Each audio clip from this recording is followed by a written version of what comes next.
It's time now for Back Pages tonight here on Sky Sports News, bringing you a first look at the sports stories in the morning's newspapers.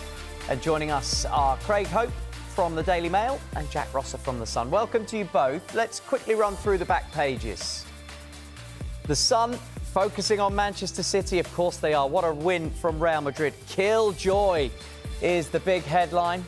Can't score. The winner is the focus for Liverpool. Darwin Núñez missed a sitter akin to Ronnie Rosenthal all those years ago, and Eric got tens of millions. That's about Manchester United's finances. We'll get into all of that. As for The Guardian, over and out, simple message for Manchester City out of the Champions League. Short-lived Ashworth hire set United back £4.1 million. Again, the United finances. And Millie Bright calls for respect after Raducanu's fan horror. The Eye lead with 3 and easy for Kylian Mbappe. Wonderful hat-trick in the Champions League. They also have one eye on United's financial woes. Ineos have punched themselves in the face, they say. The Mirror go with the same headline as The Sun. Killjoy Kylian Mbappe. Miss is none too clever. Again, that's Ronnie Rosenthal miss for Darwin Núñez. And Kane is a fear for Thomas Tuchel's first England game. This is the Times focus. City humbled by Mbappe hat-trick. Man fixated with Raducanu. He was ejected from a tournament in Dubai. And sackings cost United £14.5 million. And we'll get into the Telegraph as well. In for the kill. They love that play on Kylian Mbappe's name. Liverpool draw keeps Arsenal title hopes alive. Does it? 8 points is the lead. We'll chew it all over in the next half an hour.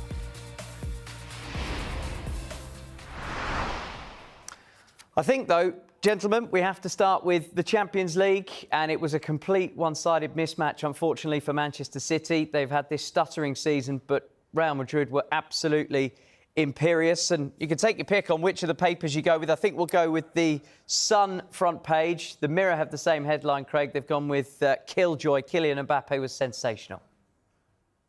He was. I think it's worth giving a nod to the Eye back page as well. 3 and easy, and the word I picked from that is easy. And tonight was no surprise, really. I was at the Etihad on Saturday when we emerged from there with the narrative that Manchester City had won 4-0 and given themselves this perfect springboard and platform into the game there tonight. Marmoush had scored a hat-trick. Nico Gonzalez had bossed the midfield. But I thought that was a little short-sighted, given they're up against a Newcastle team who had 2 eyes on the Carabao Cup final. I was never really convinced myself. And the way tonight played out was fully expected for me. And I think the most disheartening thing from a City perspective was it felt inevitable from the off, really. There was no fight. There was no intensity. What we saw on the pitch was matched by Pep Guardiola on the touchline. I didn't think his body language was particularly good. It wasn't until the 76th minute that they had a shot on target through Phil Foden. And just looking at someone like Foden as well, you know, he's had a lot of love and a lot of praise in this country, but is he really the level when you look at those Real Madrid forwards, Rodrigo, Vinny Jr. and Mbappe, Jude Bellingham joining in? I thought they were sensational tonight. And what has happened to City in the past year? You look at the knockout game last season, the 2 legs between them, how tight they were, how entertaining they were. Listen, the first leg at the Etihad was entertaining to a degree, but tonight wasn't. It was a procession, and that would be the most worrying thing for Manchester City. I thought they were short all over the park, and this idea that the January signings were going to come in and change their scene, and again, I go back to that phrase, I think that is short-sighted. City have got some real deep-rooted problems there, and I think it's shown itself over 2 legs against Real Madrid. Seems so, doesn't it? The Guardian go with over and out, Jack. There's some stinging criticism there from Craig. A procession, completely one-sided. Would you go along with that? Absolutely, yeah. I think, you know, even watching the first leg, it was a much more entertaining game, and the way City taunted Real Madrid at the start with that banner as well. I mean, it looked ill-advised then. It looks even more ill-advised now. I mean, tonight you sort of went and thought, well, maybe there could be one last hope. Then you see that Haaland's not in the team, and you think that's going to be more of a challenge. And then you wonder whether Marmoush can offer something slightly different and follow on from what he did against Newcastle. But I think when you look at how City have fared when they've come up against real quality opposition away from home this season, it's absolutely no surprise. They've lost to Liverpool. They've lost heavily at Arsenal, Paris Saint-Germain, Juventus. You throw in, I think they lost away at Bournemouth, Brighton as well. They've had such a stuttering season, like you said, but it's over now, really. They're still in the FA Cup, of course, but considering the standards they've set, that even if they go on to win that, it's not going to be enough for Manchester City. It's been a horrendous season, and I don't think there's any shame in them losing to Real Madrid. These have been the two titanic teams in this competition. You know, whoever's won this tie in the last few years has gone on to win the Champions League. But I think the most concerning fact is the way that they lost it. Like Craig said, there was absolutely no fight. There was never any chance. They didn't threaten for at all, really, throughout the game until it was far, far gone. It looked time and again that they didn't quite know how to get at Real Madrid, whereas every time Madrid got on the front foot, they looked incredibly dangerous, and City made it far too easy for them. They're 3 good goals from Kylian Mbappe in his hat-trick, but all of them from a Manchester City side. I think the first one especially, they're going to be incredibly frustrated the way they conceded that so early on. And it sort of sums up their season. They've been due. They've had a few of these results, and they've been due them as well because they've slipped so far. Credit where it is due to Kylian Mbappe. The Times go with City humbled by Mbappe hat-trick. They were 3 goals, really well taken. Craig, it wasn't so long ago that there were people saying, I don't think he's settling at Real Madrid. He seems to have settled just fine.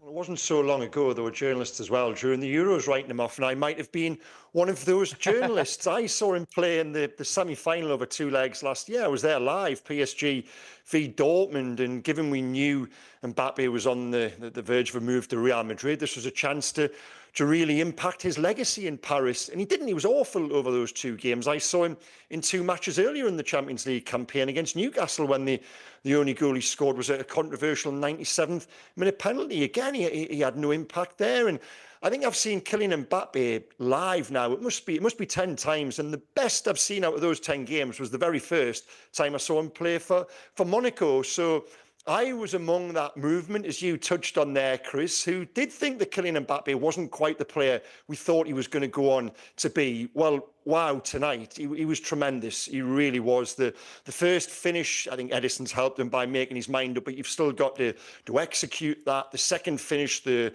manipulation of the ball to cut inside his man. I felt sorry for Kushinov. Not only did he have to live with Vinny Jr., Kylian Mbappe saw how much joy his mate was getting, and he pulled out left as well, and nobody bothered to help the young Uzbek, the signing there. Really felt for him. No surprise that his second goal comes from that avenue, and the third as well. It was just a sensational performance, and you really do hope that Mbappe in Madrid works, because you can't believe he spent 7 seasons in Paris, and Paris Saint-Germain are only really a team who play in the Champions League. Anything else that happens in League One doesn't matter. So a player of that talent, to have him now on that stage with Real Madrid, 25, 26-year-old, let's hope that we do eventually see the fulfilment of that Ballon d'Or winning potential. And tonight, well, we certainly saw that. He was tremendous. Yeah, the Telegraph agree with you, Craig. They go with Mbappe's regal night. They're crowning him as a king of Europe already.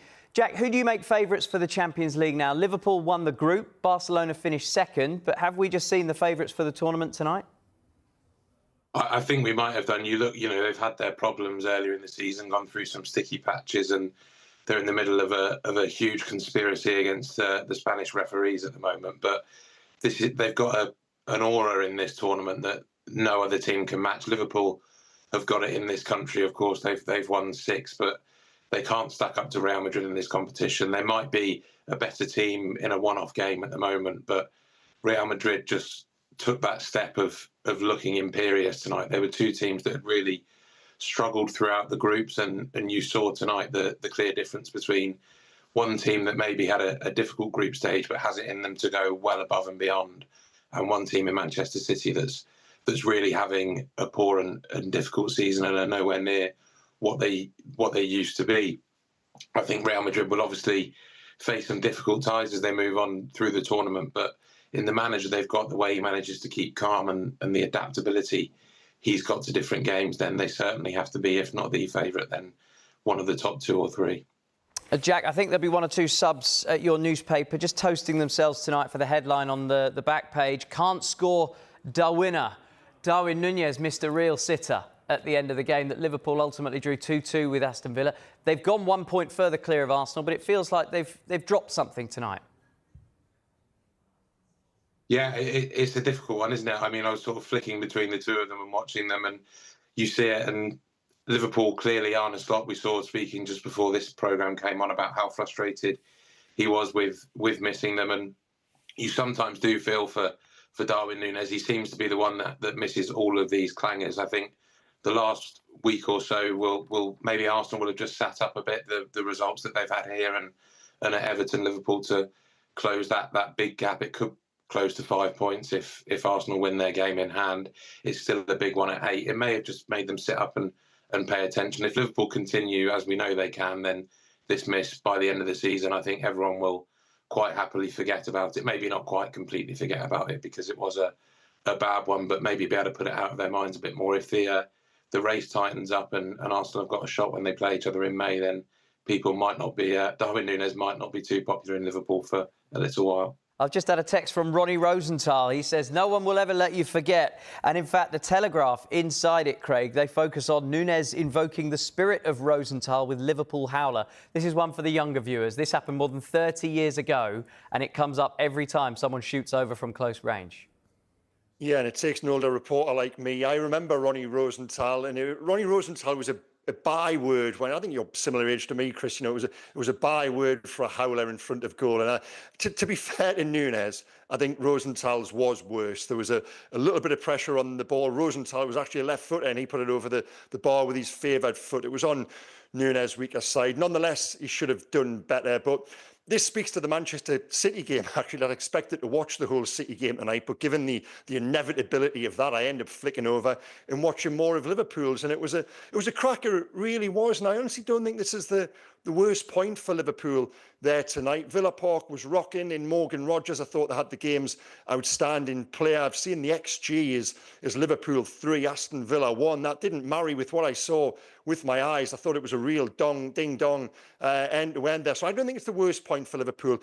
And in this season, where the bar isn't necessarily as high, if you do the expected points, which I've done in preparation for tonight, it has Arsenal on finishing this season on 80 points. Well, 80 points last year would have had you 4th come the end in the Premier League. So by my calculations, Liverpool only need another 19 points from the remaining 12 matches to win the Premier League if that projected tally sees its way through. And I think it probably will. I can't see Arsenal mounting this tremendous comeback the folks seem to be talking about now. Yes, Liverpool have got a hard game this weekend against Manchester City, although maybe it's not as hard as we think, given everything we've just said about City. But after that, they've got a really favourable run of 3 home games. And I just look at that, and I think Liverpool will be absolutely fine. And even though they've had that little bit of a wobble, we're calling it recently, I wouldn't go as far as to say that. They're not losing any games. Yes, they've dropped points at Everton and then again tonight, but you might just look back on those as hard-earned points given the atmosphere and the surrounds in which they were played. And I think Liverpool will be just fine. I think we saw the champions there tonight. So Craig's got Liverpool home and hosed, Jack. In the Telegraph, though, they are saying that the draw keeps Arsenal's title hopes alive. How do you see it? I spoke there just about, Arsenal sitting up a little bit and maybe having a tiny bit of hope. But I think the fact they've had the injury to Havertz and not managed to get a replacement in January, or decided against getting a replacement in January, the consistency that Liverpool have had this season. I've done a fair few of their games, and they've never blown you away, maybe in the way that a Jurgen Klopp team could, but they have been so efficient and consistent and controlled in the way they've been dispatching teams. And like Craig just mentioned there, even though they maybe haven't won, Everton was a game that really on paper you'd expect them to win, but it's always a challenge in one of those derbies. They've not lost, they've kept going. And I think really, we like to keep a title race alive until the end, but I think Liverpool will walk away with this one quite comfortably. OK, but do keep watching it right to the end of the season here on Sky Sports.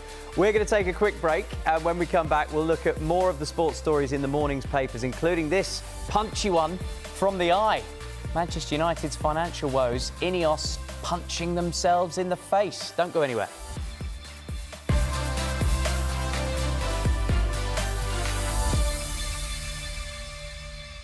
From the Daily Mail and Jack Rosser from The Sun. Let's go straight to the Eye and focus on Manchester United releasing their latest financial figures. Financial woes described by the newspaper. Ineos have punched themselves in the face.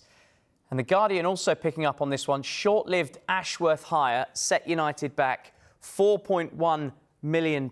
This is a story that's covered by all of the broadsheets. Ineos in talks to end Spurs sponsorship deal. We'll focus on that bit in a little while because the Ineos is a wider issue. The Manchester United issue is that on the field, Craig, they're not doing particularly well, closer to relegation than the Champions League. And off the field, it also seems that they're in a right old muddle. Well, tomorrow marks 1 year of Ineos and Sir Jim Radcliffe at Old Trafford, and I think the biggest achievement in that time, and it's quite remarkable, this takes some doing, as they've made themselves almost as unpopular as the Glazers. That really is quite something. We won't repeat the chant that was offered in Sir Jim Radcliffe's direction down at Fulham recently, but it wasn't very complimentary, and given that he arrived as that white knight, and we were on this show a year ago talking about the good that Jim Radcliffe could potentially do for a football club that it was as badly run as Manchester United. Well, they had absent owners who were pretty incompetent and not very good.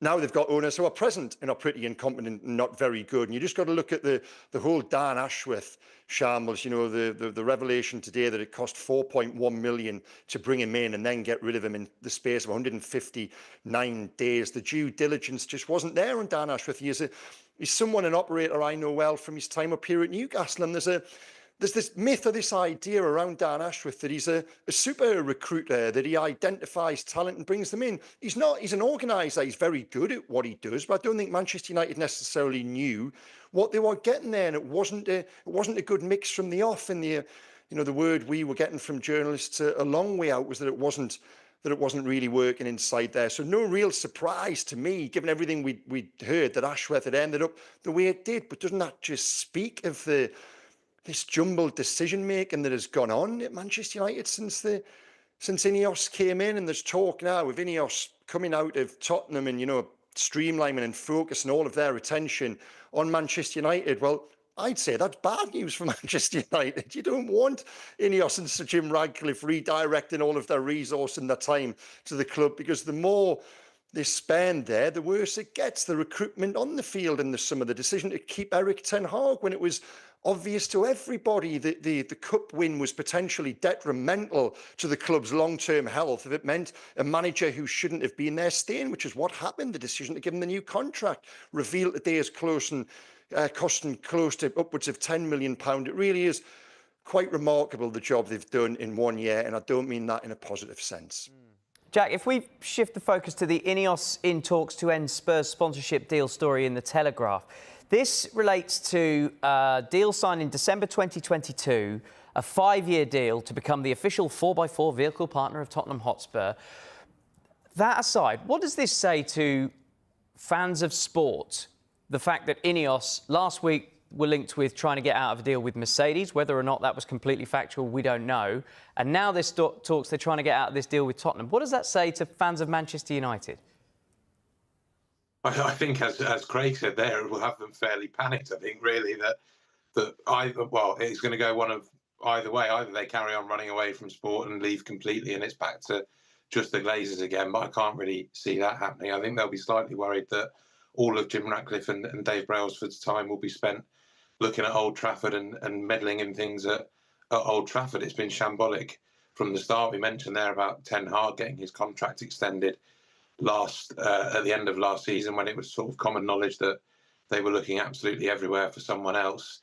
And it's carried on like that. They arrived on such a wave of goodwill, and finally someone that will know the club and understand the club and understand the fans will come in, and they've pinched at stuff and cut back in different places where Manchester United fans really, really don't want them to be doing, almost chipping away the heart of the club, a lot of the culture of the club. And then when you see these accounts today, the money they've wasted on paying off Dan Ashworth, like Craig said, someone they identified to do a job that he wasn't really suited to doing. You wouldn't have to cut so many jobs if you weren't making such calamitous mistakes in that regard, and chip away at parts of the club that hold the character of Manchester United. I think on the Spurs thing, it's another retraction in terms of their investment outside of Manchester United, but it's probably a sensible thing to do. It's a bit. I was watching the Man United Tottenham game with my partner the other night. She sort of said, "What's Ineos doing all over the Tottenham Stadium?" It's a bit jarring for fans at times. It's a strange one. So I think probably something that was going to happen at some point. But yeah, part of a wider trend of Ineos dialing in on Old Trafford, which won't have many people going there as fans or working there feeling too comfortable, I'd imagine. Let's have a look at the Mirror back page. Harry Kane fear for Thomas Tuchel's first game as England boss. We are only a couple of weeks away from Tuchel naming his first squad, and he's already said that Kane will be his captain. Kane went off injured in the Champions League against Celtic earlier this week. How concerning is that for the new boss, do you think, Craig? It depends what you mean by concern, and the two very winnable games he's got to open with, so I think he'll be able to negotiate them with or without Harry Kane. But it's a concern in that he's only got just over 12 months now to get an idea of what he wants and what he needs for the World Cup in the States. And the point I'd make about Kane is, I think we need to see Kane in an England shirt, because I've been of this opinion since the summer, and I was there with England for 5 weeks in Germany. I honestly think the time has come now to move on from Harry Kane and phase him out, not out of the squad, but find a way to best use him in an England shirt. I don't think doing that from the start of every game is actually the best way to go forward. So while Kane isn't there, it means we can't see that. Yes, they can experiment with other players, but there's a chance Kane then comes back in and is handing the captain's armband and he starts every game. I don't think that's best for England. I think we need to see Harry Kane in an England shirt more, not necessarily for the right reasons. What do you make of it, Jack? Is he an instant starter for you if he's fit, Harry Kane? I think he definitely is if he's fit. He's by far England's best striker that Thomas Tuchel will be able to call upon, someone that can lead the team very well. But the big question with him is always fitness. It's been something that's clouded the last two major tournaments with England. I think it was his back during the Euros. He ended the season with a bit of a back problem with Bayern Munich, which looked like it certainly carried on into the summer. And I think the World Cup in Qatar, there were, again, as there often have been over his career, some problems with his ankle. So I think that will be the bigger worry for Thomas Tuchel, will be keeping him fit, not quite whether he starts or not. I think just like Gareth Southgate, he'll stick with starting Harry Kane when he's available. But again, I don't think it should be something that we should panic about quite too much anymore. There were a few, maybe 5 years ago, it was Harry Kane or no one, whereas now there are a fair few options popping up that certainly could fill his place. Ollie Watkins is having another fantastic season, had his own huge moment in the semi-final in the summer. Dominic Solanke, when he's fit, is having a good season with Tottenham, and Liam Delap's starting to come up as well. So it will always be a blow to not have Harry Kane around the England squad, but I think there are more options now than there were previously. An embarrassment of riches in attack for England. That sounds quite nice to fans of England. We're very almost out of time. I just want to draw our viewers' attention to a couple of stories in the broadsheets about Emma Raducanu, one in the Telegraph, not the first to live in fear of depraved men, and Millie Bright, the England defender, calling for respect after Raducanu's fans' horror. This relates to the fact that there was a fan in Dubai that displayed fixated behaviour towards her, exacerbated by social media, is what Fiona Thomas is saying in the Telegraph. Jack Rosser, Craig Hope, thanks for spending time with us. Very enjoyable. Now you can get this as a podcast wherever you get your pods. Just search for Back Pages, Spotify, all of those places. And this is a big story, Manchester United fans. We were talking about their finances, weren't we? Are they up for sale? Avi Glazer says no.